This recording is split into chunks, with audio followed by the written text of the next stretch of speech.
डर मुझे भी लगा फासला देखकर, पर मैं आगे बढ़ता गया रास्ता देखकर। खुद ब खुद मेरे नज़दीक आती गई मंजिल मेरी, मेरा हौसला देखकर। नमस्कार, स्वागत है आप सभी का आपके अपने पसंदीदा कार्यक्रम बिहार बिहान में। और आज की सुबह मैं हूं आपके साथ, आपकी दोस्त और होस्ट शक्ति। दर्शकों, किसी ने कितनी सरल और सही बात कही है कि समस्याओं के बारे में बात करने से बहाने मिलते हैं और समाधान के बारे में बात करने से रास्ते मिलते हैं। इसीलिए हमारे जीवन में आए किसी भी प्रकार के विघ्न बाधाओं से हमें घबराना नहीं चाहिए, बल्कि उन समस्याओं के भीतर छिपी उस नई शुरुआत को ढूंढने की कोशिश करनी चाहिए, जिससे हमारा जीवन सार्थक और सफल बन सके। वो कहते हैं ना कि कुछ आरंभ करने के लिए हमारा महान होना ज़रूरी नहीं है, लेकिन खुद को महान बनाने के लिए, अपने जीवन को सफल बनाने के लिए हमारे द्वारा कुछ आरंभ करना अत्यंत आवश्यक होता है। और दर्शकों, ऐसी बातें, ऐसी उम्दा विचारें हमारे मन में, हमारे मस्तिष्क में तब आती है जब हमारे जीवन में अच्छे विचारों का आदान प्रदान होता है। इसीलिए हर रोज बिहार बिहान अपने दर्शकों की सुबह की शुरुआत करवाता है महापुरुषों द्वारा कहे सूक्तियों से, विचारों से, ताकि उसे सुनकर समझकर वह अपने जीवन में सकारात्मकता को जगा दे। आइए इसी के साथ बढ़ते आज के अपने पहले सेगमेंट की ओर देखते हैं महात्मा गांधी द्वारा कहे इस अनमोल वचन को। महात्मा गांधी ने कहा था, जब मैं सूर्यास्त और चंद्रमा के सौंदर्य की प्रशंसा करता हूं, मेरी आत्मा उसके निर्माता के पूजा के लिए विस्तृत हो उठती है।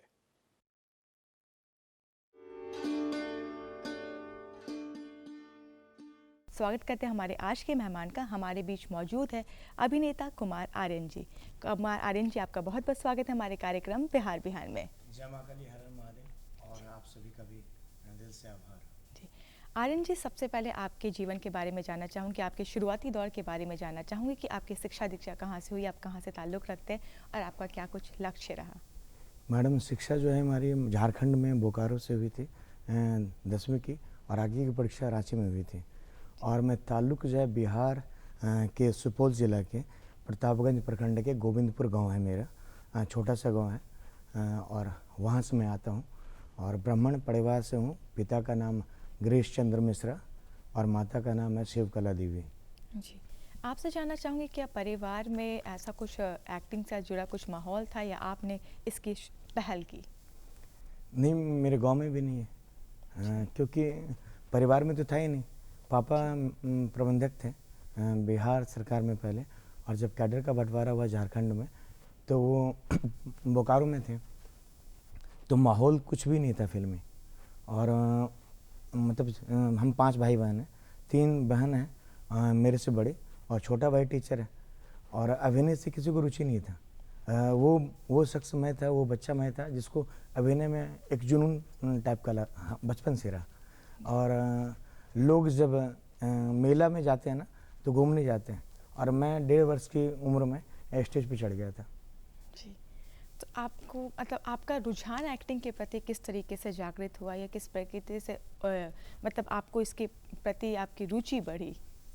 मुझे लगता है ना कि ये काली माँ महादेव की कृपा है। बचपन से मुझे जब से होश में लगा कि मैं कुछ कर सकता हूँ, मैं शीशे के आगे में भी जब भी खड़ा होता ना देखने के लिए, तो मुझे लगता है मैं अपने आप को बड़े पर्दे पे देख रहा हूँ। जी, जब आप छोटे थे तो कैसी फिल्में देखना पसंद करते, या अभी भी आप कैसी फिल्में देखना पसंद करते हैं? मैं फिल्में नहीं देखता हूँ, क्योंकि मेरा मानना है कि अभिनेता को फिल्म नहीं देखना चाहिए था। और जब आप क्योंकि अब इन्वायरमेंट से सीख रहे होते हैं ना, अनुभवों से सीखा मैंने। अब मेरे घर में कोई ऐसा माहौल नहीं था, गांव में भी माहौल नहीं था।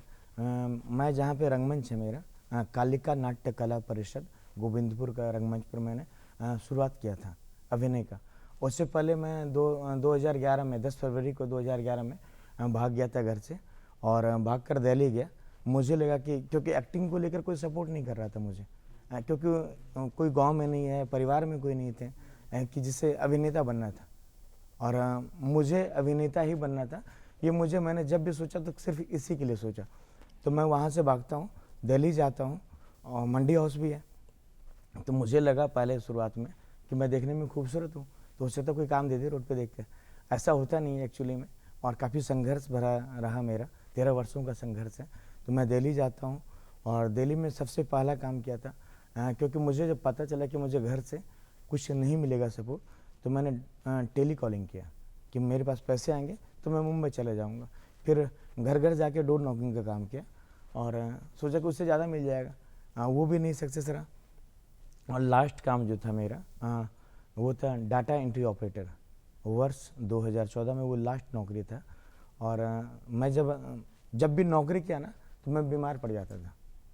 तो मुझे लगा कि यार मैं नौकरी के लिए बना ही नहीं हूँ शायद, क्योंकि नौकरी करता हूँ तो बीमार पड़ जाता हूँ। और अभिनय के क्षेत्र में जब मैं आया हूँ, ऑडिशन तो मैं कई वर्षों से दे रहा था। तो दिल्ली भी गया तो मैं काम तो करता था, भले जाके नौकरी करता था, लेकिन मेरा सिलसिला अभिनय को लेकर रहा कि मैं हमेशा ऑडिशन देता था। जब भी संडे है, मुझे मालूम है संडे है, जहाँ भी ऑडिशन चल रहा है, या ऑफिस से जल्दी आ गया तो फिर जाके ऑडिशन देना चालू कर देता था। तो ये जुनून जो था ना रुक नहीं पा रहा था मेरे से। जी, जैसे कि हर किसी के जीवन में एक लक्ष्य निर्धारित होता है, आपको कब ऐसा महसूस हुआ कि आप अभिनय के क्षेत्र में अपनी एक नई पहचान बना सकते हैं या अपना भविष्य देख सकते हैं? ये अभिनय को लेकर तो बचपन से ही लगा कि मुझे अभिनेता ही बनना है। जब भी मैंने बोला शीशे के आगे भी खड़ा था तो मुझे लगता था मैं बड़े पर्दे पे आऊँगा। और ये कब अचानक कदम बढ़ते जा रहे थे मेरे जुनून में कि मुझे एक अभिनेता बनना है। मैं जाता हूँ और रुचि जो होता है ना, मतलब वो जन्मजात होता है। मुझे मालूम है, मुझे ऐसा लगता है, मालूम नहीं, मुझे ऐसा लगता है कि कला ईश्वर का ही देन है और बिना ईश्वर के कलाकार नहीं बन सकता। एक माध्यम जैसे ईश्वर कला का निर्माण करता है और जो डायरेक्टर होते हैं वो उस कलाकार को आकार देते हैं। जी, जैसा कि अभी आपने ज़िक्र किया कि आपके घर में भी अभिनय का ऐसा कोई माहौल नहीं था और आपको सपोर्ट भी नहीं मिला, ऐसे में आपने अपने इस मंजिल का सफ़र किस प्रकार तय किया? अब घर वाले माँ बाबूजी ने दोनों ने मिलकर आशीर्वाद के तौर पे 700 रुपये दिए थे मुझे और उनको लगा कि इससे निकल सकता है। तो पापा मेरे प्रबंधक थे, वरीय प्रबंधक थे, झारखंड में ये वहाँ पोस्टिंग था उनका। ये रांची में भी रहे हैं और बोकारो में भी वो। तो मुझे लगा कि ये लोग तो मुझे कोई सपोर्ट कर नहीं रहे, तो मुझे इन लोगों से उम्मीद नहीं रखनी चाहिए था और ना तो मेरा परिवार मेरे से उम्मीद रखा कि ये कुछ करने वाला है। जब आपको लेकर ये उम्मीद ख़त्म हो जाता है ना कि ये लड़का कुछ करेगा, तो लोग ऐसे हो गए कि यार ये कुछ करने वाला तो है, नालायक है। तो मुझे नायक बन के आना था कि मैं जब भी करूँगा अपनी मेहनत से करूँगा और इसीलिए काफ़ी संघर्षों में लाइन रहा मेरा। अब मैं किसी को बोलूँ कि मुझे फिल्मों में काम करना है तो यार नौकरी कर लो। अब पापा प्रबंधक थे, छोटा भाई टीचर है अभी, रतन कुमार मिश्रा नाम है, काफ़ी अच्छा पढ़ाता भी है और काफ़ी जानकार भी है, लेकिन मुझे अभिनेता बनना था। अब इस माहौल में मैं एक ऐसा बच्चा था ना कि जिसको अभिनय पसंद था। घर वाले गांव में किसी को अभिनय पसंद नहीं है मेरा। मतलब कहते हैं ना गांव घर में अगर बात कर लें अभिनय का तो लोग बोलते हैं ये बड़ा घरों के लिए है, ये छोटे मोटे साधारण परिवार के लिए नहीं है। अब पापा सब तरह से घर से संपन्न था, घर तो सब तरह से संपन्न है, लेकिन मेरा मानना है ना कि आपकी संपन्नता घर से नहीं होती है। बाबूजी मुझे कहते थे कि तुम्हें पहचानता कौन है। ये सबसे बड़ा मेरी लाइफ का सवाल था कि तुम्हें पहचानता कौन है। और मेरा ये जिद था ना कि मेरा नाम था दीपक कुमार मिश्रा। तो जब पापा ने मुझे बोला कि यार तुम्हें पहचानता कौन है, तो मैंने नाम बदल दिया और नाम रखा कि अगर मैं आपकी पहचान पे पहचाना नहीं जाना चाहिए मुझे लगा कि मुझे खुद की पहचान चाहिए। तो मैं जाकर नाम बदला। फिल्मों में आके पहले ही नाम लिखने लगा कुमार आर्यन कि ये नाम चलेगा कि नहीं। और जब मुझे लगा कि काम मिलने लगा तो मैं जाके कोर्ट में भी जा कर के बदलवा लिया और सारा डॉक्यूमेंट भी है मेरा कुमार आर्यन के नाम से। तो अब कुमार आर्यन को लोग जानेंगे, क्योंकि पापा का जो ये सवाल था तुम्हें जानता कौन है, आज ये इस मंच से सबसे बड़ा जवाब है कि दुनिया देख रही है कि कुमार आर्यन कौन है। आपकी पहचान से मुझे नहीं लोग जान रहे और मुझे इस बात की खुशी है कि जो पापा ने बोला था आज उसी का परिणाम है कि आज मैं यहाँ से वो मुझे देख रहे होंगे कहीं ना कहीं से। जी बिल्कुल, कहते हैं कि अपने लक्ष्य को पाने के लिए हमारी मेहनत, हमारी चाहत के साथ साथ कई लोगों का साथ भी उसमें मिल रहता है। आपके जीवन में वो सहायक कौन रहे? मेरा साथ, ये सवाल बहुत बड़ा है। साथ किसी ने नहीं दिया मेरा, क्योंकि आपको बताया कि घर से भी कोई कॉपरेशन नहीं था मेरा। अब 700 रुपये लेकर कोई मुंबई जाए तो एक बहुत बड़ी बात हो जाती है। मेरे पास ना तो बैंक अकाउंट था, मैं जब भाग के गया था, अब 700 रुपये लिया, दिल्ली गया, और फिर वहाँ से मुझे लगा कि नौकरी में कुछ रखा नहीं है, मुझे नौकरी नहीं करना है, मुझे एक अभिनेता ही बनना है। और होता ना कि लोग एक फॉर्मेट पे चल रहे होते हैं कि पापा भी ये हैं तो बेटा भी यही करे, मुझे ये नहीं करना था। मुझे लगा कि यार मैं दुनिया से कुछ अलग करूँगा, मुझे एक सीमित, मुझे समाज का पहचान नहीं चाहिए था, मुझे दुनिया जाने, मैं ये चाहता था। और इसी को लेकर के मैं बड़ा ज़बरदस्त मेहनत भी किया हूँ अपनी लाइफ में, हर कुछ को लेकर के। मेरा साथी ईश्वर रहा, काली माँ महादेव की कृपा है कि इतने बड़े संघर्ष में मैं धैर्य को बनाए रखा। लोगों का आलोचना, परिवार से भी कोई मतलब होता है ना कि व्यंग होता है परिवार का, समाज का। कई लोग मुझे कि यार क्या करने लगा, क्या कर रहे हो, हंसते थे मेरे ऊपर में। कॉपरेशन भी मैं किसी से कोई पैसे नहीं मांग रहा था या कोई ये नहीं करता कि मुझे कॉपरेट कर दो। मैं आज इस मंच के माध्यम से बोल रहा हूँ कि लोग अच्छी बातों से भी आपका हौसला बढ़ा सकते हैं।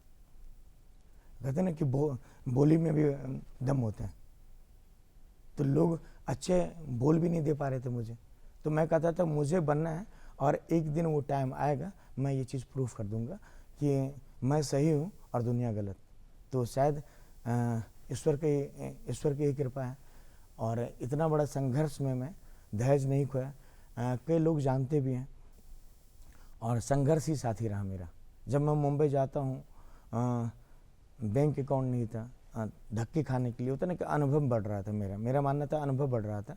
और मैंने हर वो संघर्ष किया जो मुझे लगा कि आगे बढ़ा सकता है मुझे। मैं जाके डोर नॉकिंग का काम किया हूँ, टेली कॉलिंग किया हूँ, डाटा एंट्री ऑपरेटर का लास्ट जॉब था, उसको मैंने छोड़ा। और वहाँ पे मैंने बोला था ऑफिस में कि नौकरी के लिए मैं बना नहीं हूँ, मैं एक्टर हूँ। आर्यन जी, जैसा कि हमने जाना कि आपका जीवन काफ़ी संघर्षमय रहा है और आपने इस मुकाम को हासिल किया, आपसे जानना चाहूँगी कि अभिनय की दुनिया में सबसे पहला ब्रेक आपको कब और कैसे मिला? ये जो संघर्ष है ना, एक कुछ पंक्ति है कि तुझ में और मुझ में फ़र्क बड़ा है, तुमने उस्तादों से सीखा है, मैंने हालातों से सीखा है। और ये हालात जो है ना कि जब आप संघर्ष कर रहे होते हैं ना, तो कई लोग जुड़ रहे होते हैं। अगर आपने रियल में संघर्ष किया है ना, तो कई लोग जुड़ जाएंगे आपको। तो मेरा भी संघर्ष ही हो रहा था। और मुझे पहला ब्रेक जो दिखा, वो हिंदी सीरियल आता था मुंबई दूरदर्शन पे, पांचाली, जिसमें बतौर मुझे पहला बार मुख्य किरदार मिला था, लीड कैरेक्टर था। और दूसरा, मैं मिथिलांचल का हूँ, मैथिली भाषा है मेरा। और माँ ने कहा कि मैं मैथिली में बोलता रहा, माँ ने कहा कि मैथिली सीरियल क्या लिए हैं कोनो, मिथिलांचल के तो मैथिली सीरियल क्या लिए, हमारा बड़ा निक लगता है। तो इसीलिए मैं जा कर के मैथिली सीरियल क्या था, डीडी बिहार पे ही शाम में आता था हर संडे को, स्वर्ग नहीं बीनू मैंने। लेकिन उसका एक अनुभव अच्छा नहीं रहा, क्योंकि चलिए आगे बात करता हूँ। और ये जो संघर्ष रहा ना मेरी लाइफ का, कि जो कहते हैं ना कि कोई कॉपरेशन नहीं रहा। मैं मुंबई गया था, और ये मैं इसलिए मैं इस मन से बता रहा हूँ ना कि मुझे क्या क्या झेलना पड़ा। एक अभिनेता का जो कहते हैं ना कि अभिनेता बन गया, कलाकार बन गया, तो कलाकार का आकार डायरेक्टर ही देते हैं। जो पहला ब्रेक मिला था वो हिंदी सीरियल से मिला था, पांचाली से।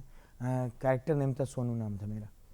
और मैं कितने दिनों तक भूखा रहा हूँ, जब घर से कॉपरेशन नहीं रहा, तो ये किसी ने नहीं देखा मेरा कि मैं कितना पैदल चला हूँ, कितने दिन भूखा रहा हूँ। मेरी लाइफ का एक टाइम ऐसा भी आया है कि मैं 4 दिनों तक खाना नहीं मिला था मुझे। और 4 दिन, पहला दिन बीता, चलो मिल जाएगा, दूसरा दिन मिला, काम नहीं था, तीसरा दिन वो भी बीत गया, चौथा दिन चीनी का जो डब्बा होता है ना, साइड में लगा रहता है, तो मैंने उसको झाड़ा और उसमें पानी डाला और फिर घोर के पी गया। और कुछ देर के बाद माँ का फ़ोन आ गया था मेरे पास में कि कैसे हो। तो मैं बड़ा बोल नहीं पा रहा था, और मैं रोने लगा और बोला कि मेरा अंत आ चुका है, फ़ोन रखो, गंगा स्नान कर लेना। तो वो संघर्ष कोई नहीं कर सकता कि बिना खाए पिए। एक कलाकार ऐसा ना कि चेहरे पे मुस्कान बनाए रखिए, दर्द ढक के चलिए।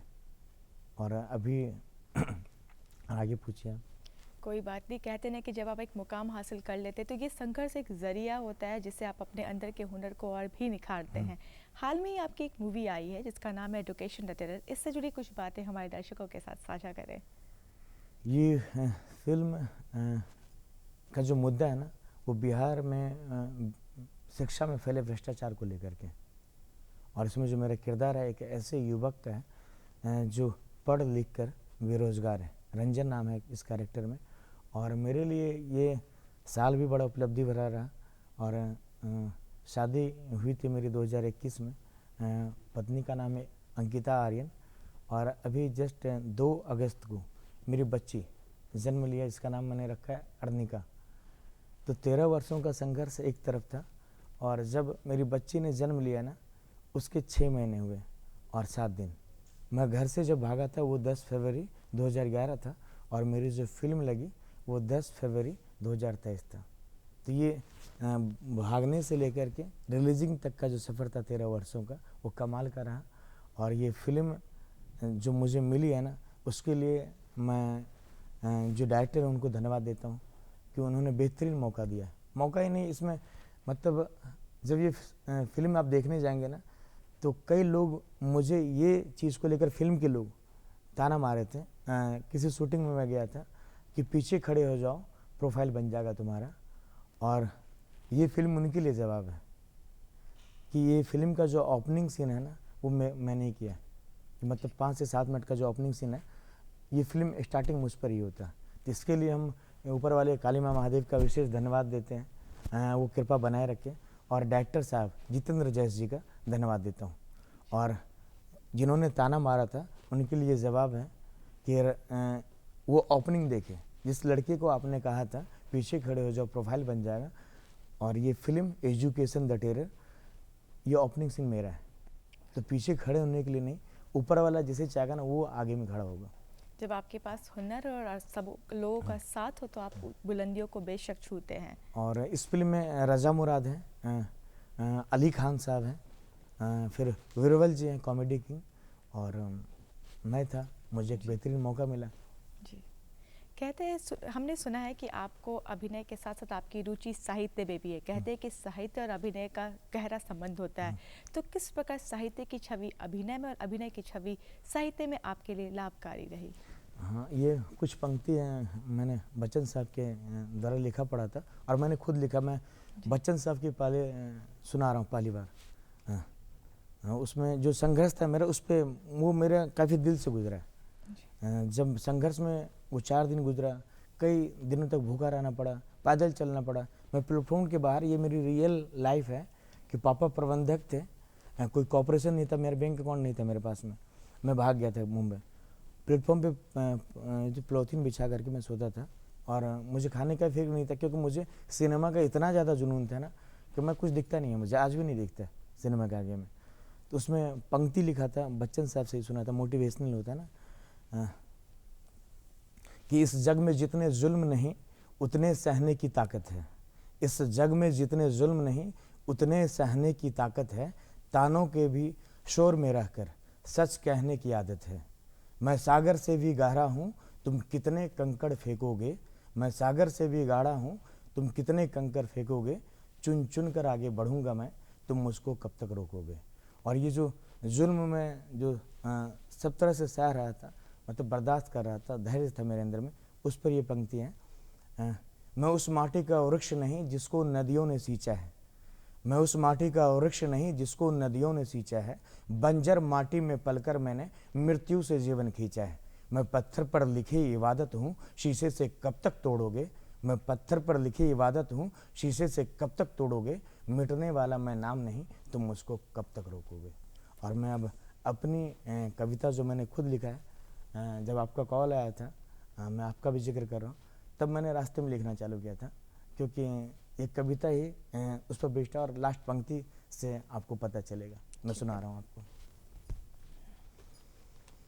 ये और ये डायरी जो हमारे फ्रेंड ने दिया था, उनका नाम है पीयूष जी। कभी उन्होंने दिया जब मेरी फिल्म रिलीज हुई उसके बाद गिफ्ट में।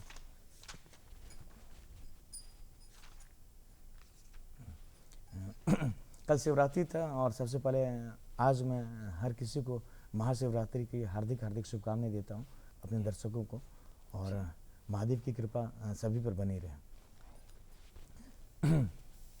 ये कविता को मैं चालू कर रहा हूँ। जिन रास्तों से आज गुजरना तुझे ही पड़ रहा है, कभी उन्हीं रास्तों से गुजरना बहुत सबों को पड़ा होगा। क्योंकि बिहार के कई कलाकार हैं, जैसे मनोज वाजपेयी हैं, शत्रुघ्न सिन्हा सबसे पहले, पंकज त्रिपाठी, कई लोग हैं, और फिर मैं आ रहा हूँ। तो ये मैं पहला नहीं हूँ, कई लोग ये संघर्ष को करने के बाद ही आगे बढ़े। तो जिन रास्तों से आज तुझे गुजरना पड़ा है, उन रास्तों से गुजरना बहुत सबों को पड़ा होगा। घबराया सभी करते होंगे दूर मंजिल को देखकर, बहुत संघर्ष छोड़ देते होंगे दूर मंजिल को देखकर। कभी किसी भी मंजिल तक पहुंचना इतना आसान भी तो नहीं होता है। कभी करीब मंजिल भी उनसे दूर चली जाती है, कभी दूर मंजिल भी उनके करीब यूं ही चली आती है। पर अपने अंदर के इस जुनून को कभी तुम कम मत पड़ने दो, और ना ही अपने हौसले को तोड़ो, और ना ही कभी किसी को तोड़ने दो। मंजिल तेरी राहों में खुद फूल बनकर एक ना एक दिन बिछ जाएगी। ये मुश्किलें, ये मायूसी, खुशियाँ बनकर तेरी ज़िंदगी में एक ना एक दिन भर जाएगी। भले आज ये रास्ते तुझसे सभी को बड़े नज़र आते हैं, पर कभी वो दिन भी आएगा जब तुम इन रास्तों से बड़ा सभी को नज़र आएगा। तेरे ऊपर ये खुद का विश्वास, ये जुनून, जिद और हौसला जो छाया रहता है हर दिन हर पल, तुझको यही खुद के ऊपर का विश्वास ही देगा तुझको जगमगाता हुआ सुनहरा कल। और ये लास्ट पंक्ति का जो लाइन है, लाइन नहीं मैंने खुद लिखा था जब मैं रास्ते में आ रहा था। रास्ते कभी बड़े नहीं होते, उन रास्तों से निकलने वाला व्यक्ति बड़ा होता है। अभी आपने एक बेहद ही खूबसूरत कविता हमारे दर्शकों के साथ साझा की। उन कविता के जरिए ये बेश दिखता है कि आपकी रुचि और आपका प्रेम साहित्य से बहुत ही गहरा है। आपसे चाहूँगी कि आपकी कोई लिखी स्वरचित कोई कविता जो आपके दिल के बेहद ही करीब हो, वो हमारे दर्शकों के साथ साझा करें। मैं वो एक कविता है, मैंने माँ को और अपनी मंजिल को लेकर लिखा है। और उससे पहले मैं हमारे एक प्रिय काफ़ी खास डायरेक्टर हैं, नाम नहीं ले रहा हूँ मैं, वो समझ जाएंगे। काम के बाद उनका काम भी करने वाला हूँ आगे में। उन्होंने मुझे आशीर्वाद दिया था ये, और ये आशीर्वाद मैं सर आज भी संभाल के रखा हूँ। और कहीं ना कहीं ये मुझे एक बहुत बड़ा हिम्मत देता है, जुनून देता है, क्योंकि आप भी बहुत जुनूनी हैं अपनी फील्ड को लेकर के, अपने क्षेत्र को लेकर के। और ये आशीर्वाद को मैं सर आज भी संभाल के रखा हूँ, और इस मन से मैं दिखा रहा हूँ। और आप देख रहे होंगे इस शो को, तो मुझे पुनः आशीर्वाद दें, और मिलता हूँ मैं जल्दी आकर के आपसे। और कविता की बात मैंने माँ और मंजिल को लेकर लिखा था जी। अब तो माँ थी, अब तो शादी हो गई, वाइफ भी है। दोनों को कहीं ना कहीं होता है ना कि क्या हो रहा है, दूर जब जाता हूँ। मैं कहीं भी जाऊँ माँ अगर, फिक्र क्यों होता है मेरा तुझे। मैं कहीं भी जाऊँ माँ अगर, फिक्र क्यों होता है मेरा तुझे। दूर मैं नज़रों से होता हूँ अगर, पर पास तो दिल के होता हूँ मैं तेरे। नज़रों से दूर होने पर माँ क्यों, आँखों में नमी होती है तेरे। नज़रों की दूरी दूरी ही है क्या, पर अपने आंचल से दूर करना ना माँ मुझे। माँ मेरी चाहत जो है एक अनोखा, पूरा कर मेरी तमन्ना है मैं तुझे दिखाऊं। विश्वास तो रख पर माँ मुझ पर तू, टूटने ना दूंगा तेरे विश्वासों को मैं माँ यूं। मेरी चाहतों के रास्ते माँ बहुत कठिन है, पर बिना कठिनाइयों के रास्ते कहाँ हैं होते। मेरी चाहतों की माँ रास्ते बहुत कठिन हैं, पर बिना कठिनाइयों के रास्ते कहाँ हैं होते। बस दे आशीर्वाद अपना दुआ कर मेरे वास्ते, चाह पूरी हो बनूं मैं चमकता सितारा माँ दुनिया के वास्ते। बहुत ही सुंदर कविता आपने अपनी माँ के लिए लिखा है। आपसे जानना चाहूँगी एक बात, जैसा कि आपने बताया कि शुरुआती दौर में आपको आपके माता पिता का सपोर्ट नहीं मिला था, लेकिन आज आप जिस मुकाम पर हैं, बेशक आपके माँ बाप आप पे बहुत ही गर्व महसूस करते होंगे। उस सुखद अनुभव को हमारे दर्शकों के साथ साझा करें। क्योंकि पापा ने बोला था कि पहचानता कौन है, तो मुझे लगता है कि आज और इस बीच में जब काम आया, तो जितने भी मीडिया भाई हैं हमारे, मैं उन सभी का शुक्रिया अदा करता हूँ इस मन से कि उन्होंने सपोर्ट किया मेरा। जिसके लाइफ में कोई सपोर्ट नहीं आ रहा था, तो हमने कहा था प्रमोट नहीं चाहिए मुझे सपोर्ट चाहिए। और माँ बाबूजी और सास ससुर भी हैं और वाइफ भी है, बच्चे भी हैं, तो जो देख रहे हैं ना कि आज उनको ये चीज़ का गर्व महसूस हो रहा होगा कि मैं नालायक नहीं, मैं नायक हूँ। और पहला काम है मार्केट में 13 वर्षों के बाद एजुकेशन द टेरर से और अच्छा किरदार के साथ में, तो वहाँ से खुशी मिलती है घर वाले को कि जो माँ मैथिली में बोली थी, पापा को बोल रही, तो मैं वहीं पे खड़ा था साइड में, कि मैथिली में बोली कि लागे छे किछ बड़का काज क्या दिल के, बहुत भीड़ आबि रहल छे, कि मतलब कि लग रहा है कुछ बड़ा काम कर दे। मीडिया काफ़ी आ रहे थे मेरे घर पे, और मैं कहता हूँ उनका ये सपोर्ट है कि लोग जानते हैं काम से आपका कद बड़ा हो सकता है, लेकिन जो लोगों तक पहुँचाया जाता है उसका माध्यम आप सभी ही होते हैं, जो सपोर्ट करते हैं एक साधारण से लड़के को जिसके लाइफ में बहुत बड़ा संघर्ष है। और तो कहीं ना कहीं मेरे माँ बाबू जी को, सभी को आज खुशी हो रही है इस बात से कि उनका बेटा आज यहाँ है। मैंने जो कहा था, मुझे आपके चलते लोग नहीं जानेंगे, मेरे चलते आपको जानेंगे, और आपको ये इस बात को लेकर काफ़ी गर्व होगा। तो शायद आज सभी को गर्व महसूस हो रहा होगा।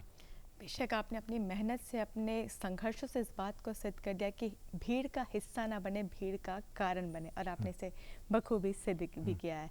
अगर बदलते परिवेश की बात करें तो एक सोशल मीडिया एक ऐसा सटीक और सरल माध्यम बन चुका है जिसके ज़रिए हम अपने हुनर को बुलंदियों तक लेकर जा सकते हैं। इसकी अहमियत हमें अभिनय के क्षेत्र में भी देखने को मिलती है। यह किस प्रकार आपके लिए लाभकारी रहा? मैडम, जब मैं मुंबई से काम करके ही आया था, वो फिल्म रिलीज नहीं हो पाई, तो इसलिए मैं बोलूँगा नहीं। और काम वो बोल सकते हैं हम जिसमें काम दिखा भी और काम किए हो आप, तो वो काम लग रहा है कि मैं काम नहीं कर पाया उसमें, इसलिए मैं बोलूँगा नहीं। हाँ, लॉकडाउन आ गया था उस बीच में, और लॉकडाउन जब आया ना तो मुझे लगा कि 1 महीने 2 महीने के बाद सब कुछ सही हो जाएगा, लेकिन ये तो 2-3 वर्षों का लगातार चलता रहा लॉकडाउन, और हाल फिलहाल में जाके सही हुआ। लेकिन लॉकडाउन जब आया, मुझे घर से कोई सपोर्ट नहीं था, मुझे लगा अब मैं क्या करूँगा। तो गार्जियन भी थे ना, कि होता है कि फिल्मी जुनून है, कहीं भाग ना जाए, लॉकडाउन का टाइम है, तो माँ बाबूजी ने सबको मना करवा दिया कि कोई पैसे मत देना इसको, घर से भाग जाएगा। एक बड़ी चुनौती आ गई मेरे आगे में कि अब पैसे नहीं होंगे तो मैं जाऊँगा कैसे। लेकिन मैं इसलिए बोलता हूँ कि काली माँ महादेव की कृपा है कि जब लोग ने मुझे छोड़ दिया था, मैं मंदिर गया और बोला कि इंसान तो मुझे बना नहीं सका, तुम मुझे बना सकती हो। और मैं जब भी मेरा कद जितना भी बड़ा होगा तो मैं हर मन से कहूँगा जय माँ काली, हर हर महादेव, क्योंकि उन्हीं की कृपा है मेरी लाइफ में। और लॉकडाउन जब आया तो मेरा चैनल है यूट्यूब पर, एक्टर कुमार आर्यन के नाम से, एक बीच में तो बंद था, लेकिन जब लॉकडाउन में देखा कि मुझे करना चाहिए, एक अभिनेता को अपने ऊपर में शोध करना चाहिए कि आपको करना क्या है, आप क्या क्या कर सकते हैं। मैं बिहार का था, ये सबसे बड़ी चुनौती थी मेरी। बिहार के लोग शुद्ध हिंदी लिख सकते हैं, बोल नहीं पाते। मैं जब वहाँ पे मुंबई में गया, ऑडिशन में जाता था, वो बिहार से हैं आप, तो ये चीज़ बुरा लगता था, क्या ये वे टॉकिंग का अच्छा नहीं लगता था। कि तो मुझे किसी ने कहा कि बिहारी है, तो मैंने बोला नहीं सर, मैं बिहारी नहीं हूँ, मैं बिहार से हूँ। अगर मैं बिहार से बोल सकता हूँ, आप बोलते कहीं से कोई बंदा आता है, आज मैं शाहरुख खान साहब का बहुत बड़ा कदर करता हूँ, बहुत बड़ा फ़ैन हूँ। मुझे उनसे भी मोटिवेट एक सीखने के लिए मिलता है ना, कि एक दूरदर्शन से निकल के लड़का आज पूरा विश्व में नाम कमा चुका है। मुझे इससे भी मोटिवेट मिला, और यूट्यूब के माध्यम से मुझे ये काम भी मिला है फिल्म में। अभी भी जो काम मिला है ना, अभी 2-3 प्रोजेक्ट हैं जिसमें काम मिला, लोगों ने यूट्यूब पे देखा, मेरा अभिनय देखा, मैं डालता रहता हूँ, कुछ ना कुछ करता रहता हूँ। हिंदी जैसे गांव में जब आते हैं आप बिहार में, तो यहाँ पे आड़ा अक्षा ये सब पढ़ा नहीं जाता है, बताया नहीं जाता। अक्षय कुमार नाम है, लोग क्या बोलते हैं, अक्षय कुमार बोल देते हैं, और शुद्ध जब उच्चारण होता है वो होता है अक्षय कुमार। रावण कहा जाता है, आड़ा होता है। और लास्ट जो पंक्ति है, मैं ये बोलूँगा, जो लोग कहते कुछ नहीं कर पाएगा, तो मेरा कहना है कहने वाले कुछ नहीं करते, सहने वाले कमाल करते हैं। और ये लास्ट का पंक्ति, कौन ढूंढे जवाब दर्दों के, लोग तो बस सवाल करते हैं। बिल्कुल, आपसे चाहूँगी कि हमारे दर्शकों को चलते चलते क्या कुछ संदेश देना चाहेंगे? मैं चाहता हूँ कि आलोचना ना करें, अपने बोल के द्वारा लोगों को हौसला दें, सीख दें और अपने पीछे ईमानदारी के साथ काम करें, संघर्ष, मेहनत करें। शॉर्टकट कहीं नहीं है किसी भी लाइन को लेकर के। बिल्कुल। आर्यन जी, आप यहाँ पर आए, अपना कीमती समय दिया और हमारे दर्शकों के साथ इतनी अच्छी अच्छी बातें साझा की, उसके लिए तहे दिल से आपका धन्यवाद। सभी का। तो दर्शकों, ये थे हमारे आज के विशेष मेहमान अभिनेता कुमार आर्यन जी, जिनसे हमने बहुत सारी बातें की, जाना कि किस प्रकार संघर्षों के बाद उन्होंने इस मुकाम को हासिल किया। जिस प्रकार हर रोज़ आपको इंतज़ार रहता है बिहार बिहान का, उसी तरीके से दर्शकों हमें इंतज़ार रहता है आपके प्यारे प्यारे खतों का। तो हमें बताना ना भूलिए कि आज का प्रोग्राम आपको हमारा कैसा लगा, जिसके लिए ज़रूरी आपको हमारा पता नोट कर। हमारा पता है निदेशक डीडी बिहार, दूरदर्शन केंद्र पटना, फ्रेजर रोड पटना 800001, और हमारा ईमेल है director ddkpatna@gmail.com।